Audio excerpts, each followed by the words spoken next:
जय भीम। नमस्ते। स्वागत है आपका जय भीम ऑडियो लाइब्रेरी में, जहां हम Baba Saheb doctor B are Ambedkar के क्रांतिकारी विचारों और लेखन को ऑडियो बुक के माध्यम से आपके सामने लाते हैं।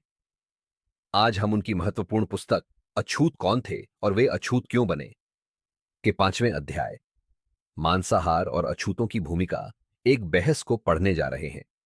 यह अध्याय भारतीय समाज में अस्पृश्यता की उत्पत्ति को समझने में एक अनूठा दृष्टिकोण प्रस्तुत करता है। बाबा साहेब इस अध्याय में मांसाहार, विशेष रूप से गोमांस और अछूत समुदायों की सामाजिक स्थिति के बीच संबंध की गहन पड़ताल करते हैं। वे इस बहस को ऐतिहासिक, सामाजिक और धार्मिक संदर्भ में विश्लेषित करते हैं। तो आइए शुरू करते हैं और बाबा साहेब के इस गहन विश्लेषण को समझने की यात्रा पर चलते हैं। परिचय। मांसाहार और अस्पृश्यता का सवाल। भारतीय समाज में मांसाहार, विशेष रूप से गोमांस, एक संवेदनशील और विवादास्पद मुद्दा रहा है। बाबा साहेब इस अध्याय में एक महत्वपूर्ण सवाल उठाते हैं। क्या मांसाहार, खासकर गोमांस खाने की प्रथा, ने अछूतों की सामाजिक स्थिति को प्रभावित किया? क्या यह संभव है कि कुछ समुदायों को केवल इसलिए अछूत घोषित किया गया क्योंकि वे मांसाहार या गोमांस का सेवन करते थे? यह अध्याय इस विचार की गहराई से जांच करता है और इसे ऐतिहासिक और सामाजिक संदर्भ में रखकर विश्लेषण करता है। बाबा साहेब का तर्क है कि अस्पृश्यता की उत्पत्ति को समझने के लिए हमें भारतीय समाज में भोजन की प्रथाओं, धार्मिक मान्यताओं और सामाजिक शक्ति के खेल को समझना होगा। वे इस अध्याय में मांसाहार और अछूतों की स्थिति के बीच संबंध को एक बहस के रूप में प्रस्तुत करते हैं, जिसमें वे विभिन्न सिद्धांतों की जांच करते हैं और तर्कसंगत निष्कर्ष निकालते हैं। आइए इस अध्याय की प्रमुख बातों को विस्तार से समझते हैं। भारतीय समाज में मांसाहार की प्रथा। बाबा साहेब इस अध्याय की शुरुआत में भारतीय समाज में मांसाहार की ऐतिहासिक स्थिति को समझाने से शुरू करते हैं। वे बताते हैं कि प्राचीन भारत में मांसाहार एक सामान्य प्रथा थी। वैदिक काल में यज्ञों और कर्मकांडों में पशु बलि दी जाती थी और मांस का सेवन सामान्य था। वैदिक ग्रंथ जैसे ऋग्वेद और यजुर्वेद में गोमांस सहित विभिन्न प्रकार के मांस खाने के उल्लेख मिलते हैं।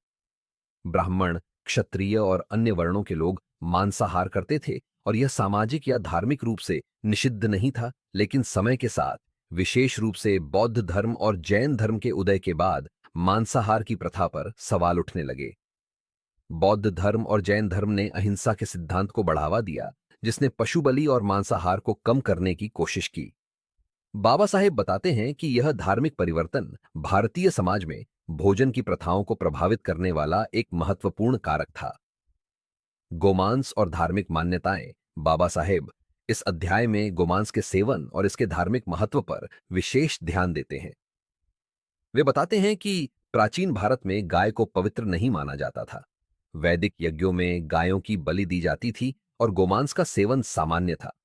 लेकिन बौद्ध धर्म और जैन धर्म के प्रभाव के बाद गाय को पवित्र मानने की प्रथा शुरू हुई। यह परिवर्तन ब्राह्मणवाद के पुनरुत्थान के दौरान और तेज हुआ। ब्राह्मणवादी ग्रंथों जैसे मनुस्मृति ने गाय को अघन्या, जिसे नहीं मारना चाहिए, के रूप में वर्णित किया। गोमांस खाने को धीरे धीरे अशुद्ध माना जाने लगा। बाबा साहेब का तर्क है कि यह परिवर्तन केवल धार्मिक नहीं था, बल्कि इसका सामाजिक और आर्थिक उद्देश्य भी था। गाय को पवित्र घोषित करके ब्राह्मणवादी समाज ने अपनी सत्ता को मजबूत किया और उन समुदायों को हाशिए पर धकेल दिया जो गोमांस खाते थे। मांसाहार और अछूतों का संबंध। बाबा साहेब इस अध्याय में एक महत्वपूर्ण सिद्धांत प्रस्तुत करते हैं।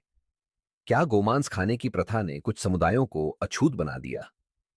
वे इस विचार की जांच करते हैं कि जो समुदाय गोमांस खाते थे, उन्हें ब्राह्मणवादी समाज ने अशुद्ध घोषित कर दिया। इन समुदायों को समाज के निचले पायदान पर धकेल दिया गया और उन्हें अछूत माना गया। बाबा साहेब बताते हैं कि प्राचीन भारत में कुछ जनजातियां और समुदाय जो बौद्ध धर्म के अनुयायी थे या वैदिक प्रथाओं को नहीं मानते थे, गोमांस खाते थे। जब ब्राह्मणवाद ने गाय को पवित्र घोषित किया, तो इन समुदायों को सामाजिक रूप से बहिष्कृत कर दिया गया। उन्हें गांवों के बाहर रहने के लिए मजबूर किया गया और उन्हें निम्न कार्यों जैसे मृत पशुओं को हटाने या चमड़े का काम से जोड़ा गया। लेकिन बाबा साहेब यह भी कहते हैं कि मांसाहार को अस्पृश्यता का एकमात्र कारण मानना सरलता होगी। वे इस विचार की आलोचना करते हैं कि केवल गोमांस खाने की वजह से कुछ समुदाय अछूत बन गए। इसके बजाय वे तर्क देते हैं कि मांसाहार एक कारक था, लेकिन अस्पृश्यता की उत्पत्ति में कई अन्य सामाजिक, धार्मिक और आर्थिक कारक भी शामिल थे। टूटी हुई जनजातियां और मांसाहार। बाबा साहेब अपनी टूटी हुई जनजातियों, ब्रोकन मैन की अवधारणा को इस अध्याय में भी जोड़ते हैं। वे कहते हैं कि प्राचीन भारत में पराजित जनजातियां और समुदाय जो गांवों के बाहर रहते थे, मांसाहार पर निर्भर थे। इन समुदायों को गांवों के लिए आवश्यक लेकिन निम्न समझे जाने वाले कार्य सौंपे गए, जैसे मृत पशुओं को हटाना। चूंकि गाय को पवित्र माना जाने लगा, मृत गायों को हटाने का काम अशुद्ध माना गया। इस वजह से इन कार्यों को करने वाले समुदायों को अछूत घोषित कर दिया गया। बाबा साहेब का कहना है कि यह प्रक्रिया धीरे धीरे विकसित हुई। मांसाहार, विशेष रूप से गोमांस को अशुद्ध मानने की प्रथा ने इन समुदायों को सामाजिक रूप से और नीचे धकेल दिया। लेकिन वे यह भी स्पष्ट करते हैं कि मांसाहार केवल एक बहाना था। असल में अस्पृश्यता का उद्देश्य इन समुदायों को सामाजिक और आर्थिक रूप से दबाना था। पाम, धार्मिक ग्रंथों और सामाजिक रीति रिवाजों की भूमिका। बाबा साहेब इस अध्याय में बताते हैं कि ब्राह्मणवादी ग्रंथों और सामाजिक रीति रिवाजों ने मांसाहार को अशुद्ध घोषित करने में महत्वपूर्ण भूमिका निभाई। मनुस्मृति जैसे ग्रंथों ने कुछ खाद्य पदार्थों को निषिद्ध किया और मांसाहार को निम्न माना। इन ग्रंथों ने उन समुदायों को अशुद्ध घोषित किया जो गोमांस खाते थे या मृत पशुओं के साथ काम करते थे। लेकिन बाबा साहेब यह भी कहते हैं कि यह धार्मिक नियम केवल सतही औचित्य थे। असल में इन नियमों का उद्देश्य शक्तिशाली वर्गों की सत्ता को बनाए रखना था। मांसाहार को अशुद्ध घोषित करके ब्राह्मणवादी समाज ने उन समुदायों को हाशिए पर धकेल दिया जो उनकी सत्ता के लिए चुनौती बन सकते थे। छठे, सामाजिक और आर्थिक कारक। बाबा साहेब इस अध्याय में यह भी विश्लेषण करते हैं कि मांसाहार और अस्पृश्यता का संबंध केवल धार्मिक नहीं था, इसमें सामाजिक और आर्थिक कारक भी शामिल थे। उदाहरण के लिए आर्थिक निर्भरता। अछूत समुदायों को गांवों की सेवा करने के लिए मजबूर किया गया, जैसे मृत पशुओं को हटाना या चमड़े का काम करना।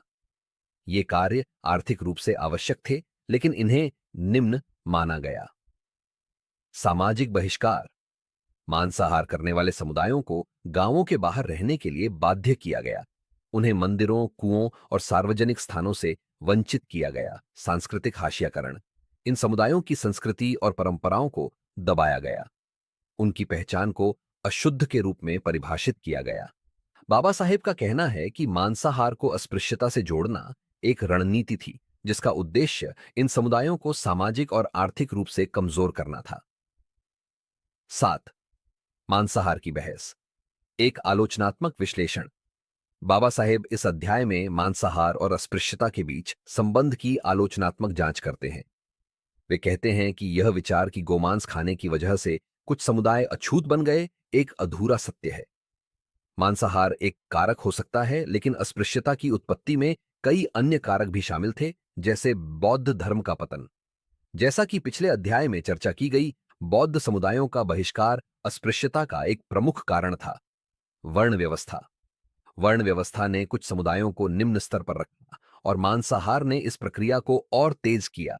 आर्थिक शोषण। अछूत समुदायों को आर्थिक रूप से निर्भर बनाकर उनकी सामाजिक स्थिति को और नीचे रखा गया। बाबा साहेब का कहना है कि मांसाहार को अस्पृश्यता का एकमात्र कारण मानना गलत होगा। यह एक जटिल सामाजिक प्रक्रिया थी जिसमें धार्मिक, सामाजिक और आर्थिक कारक एक साथ आए। 8, बाबा साहेब का निष्कर्ष। इस अध्याय के अंत में बाबा साहेब यह निष्कर्ष निकालते हैं कि मांसाहार, विशेष रूप से गोमांस, ने अछूतों की सामाजिक स्थिति को प्रभावित किया, लेकिन यह अस्पृश्यता का एकमात्र कारण नहीं था। वे कहते हैं कि मांसाहार को अशुद्ध घोषित करना ब्राह्मणवादी समाज की एक रणनीति थी, जिसका उद्देश्य कुछ समुदायों को हाशिए पर धकेलना था। यह प्रक्रिया धार्मिक ग्रंथों, सामाजिक रीति रिवाजों और आर्थिक शोषण के माध्यम से पूरी हुई। बाबा साहेब यह भी कहते हैं कि अस्पृश्यता को समाप्त करने के लिए हमें इन ऐतिहासिक और सामाजिक कारकों को समझना होगा। केवल सतही सुधारों से काम नहीं चलेगा। हमें एक ऐसे समाज की स्थापना करनी होगी जहां भोजन, संस्कृति या परंपराओं के आधार पर किसी को भेदभाव का सामना न करना पड़े। समापन। बाबा साहेब का संदेश जय भीम।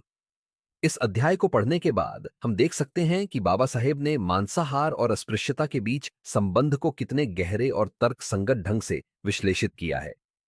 उन्होंने दिखाया कि मांसाहार केवल एक बहाना था जिसका उपयोग कुछ समुदायों को दबाने के लिए किया गया।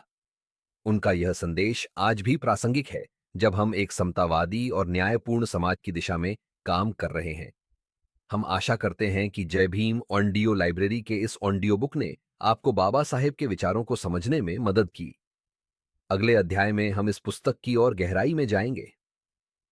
तब तक जय भीम, जय भारत। अपने विचार हमें कमेंट में बताएं और इस चैनल को सब्सक्राइब करना न भूलें।